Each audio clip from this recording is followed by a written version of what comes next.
हैं। और द्वापर कलयुग में एक जन्म पुरुषार्थ करते हैं और अगले जन्मों में भोगते रहते हैं। ये लोग सुनना ही नहीं चाहते, ज्ञान ही नहीं सुनते, इसलिए कैसे बात होती है।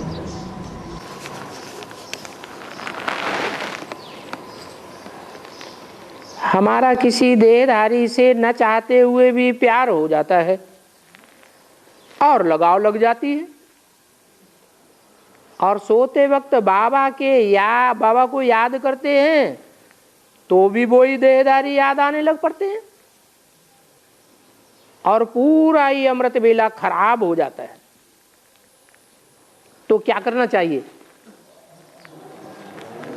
अगर कोई याद आता है तो क्यों याद आता है? कौन याद आता है? मुरली में तो बाबा ने बोला है, कराची में तुम 300-400 अंदर बंद पड़े थे, कोई को देखते ही नहीं थे, तो दिल किससे लगावेंगे? किसको याद करेंगे? सदैव वहां तुम्हारे सामने एक बाबा, दूसरा न कोई। तो यहां भी चेक करना है कि हमारी आंखें किसको देखने में रस लेती हैं। आंखें ही नहीं, और कर्मेंद्रियां भी किसके संग में ज्यादा आने की आदी हो गई हैं।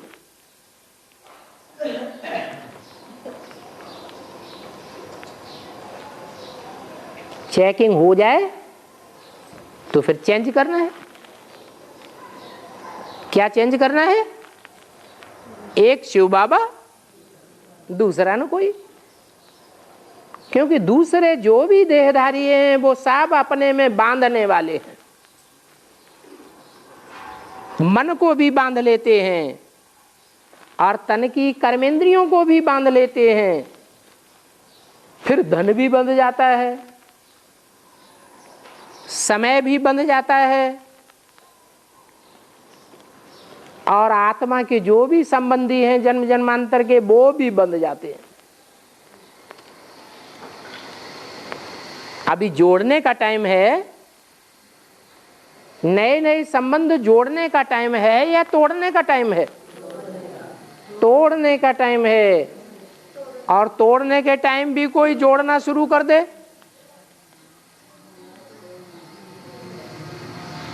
और वो भी संगम युग में, जबकि हमने बाप को पहचाना है, तो 100 गुना बोझा चढ़ेगा या 1 गुना चढ़ेगा?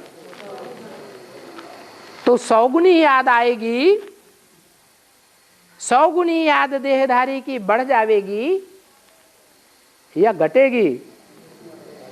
है?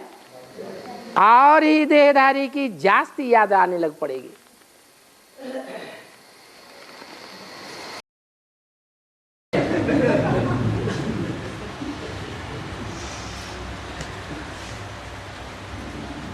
वो तभी संभव है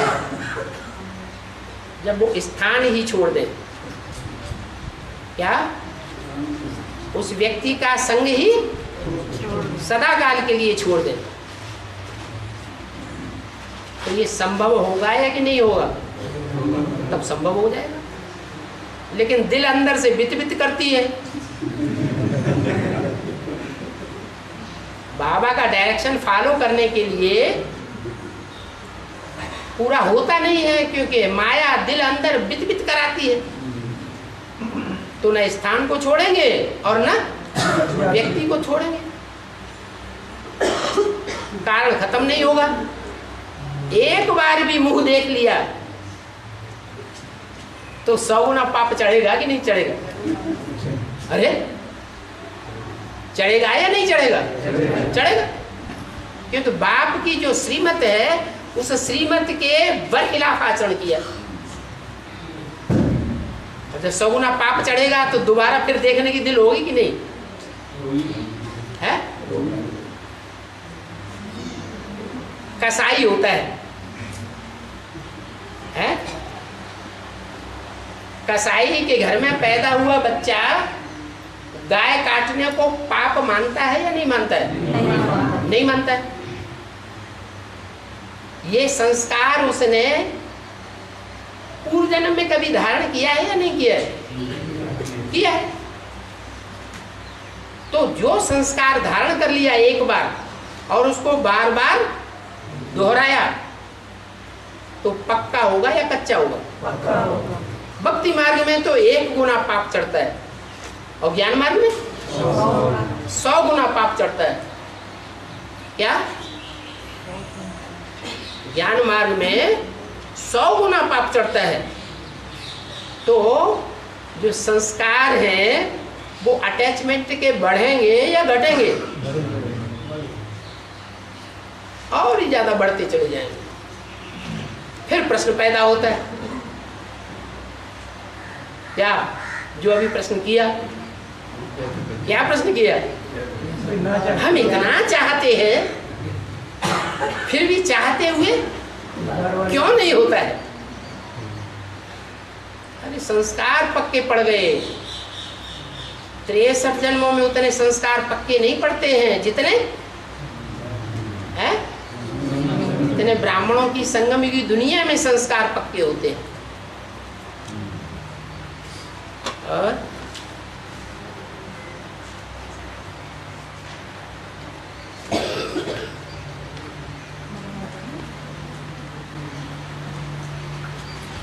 और बीके की आत्माओं को ज्ञान दो, ज्ञान सुनाओ और सुनेगी। उसके बाद हैं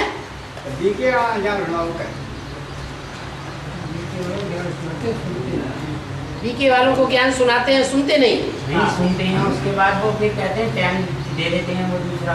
हाँ। 20 दिन आ जाना। हाँ। और फिर वो फोन भी नहीं उठाते, बात भी नहीं करते, तो उनके पीछे पढ़ना चाहिए नहीं?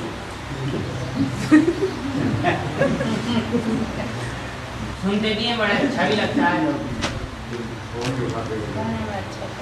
बाबा ने एक ही वाक्य में इस बात का जवाब दे दिया, जो तुम्हारे कुल का होगा वो ज्ञान की 2 बातें भी सुनेगा तो अटैच हो जाएगा। क्या? वो उसे प्रेस करने की दरकार नहीं है।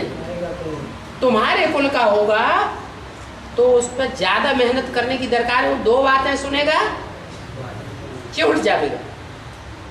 तुम्हारे कुल का नहीं होगा, तुम सुनाते रहो, रोज निमंत्रण देते रहो, सारा लेटर सारी सीढ़ियां उठा के उसे दे दो, सामने बैठ करके सुनता रहेगा, तुम्हें लगेगा बड़ा